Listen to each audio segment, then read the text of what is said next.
Niye gözüme vurdun? Cevap ver. Alo. Evet benim.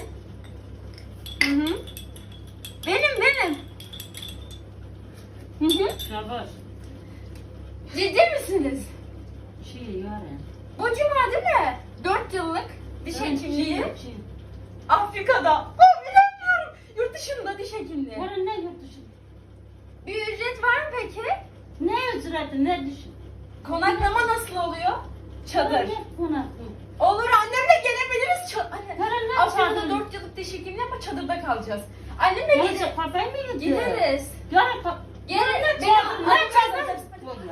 Benim adımı yazın, sıkı diyor. Anne diş hekimliği diyor. Yurt dışında diyor anne. Tamam. Nerede sen? Ay geliyor.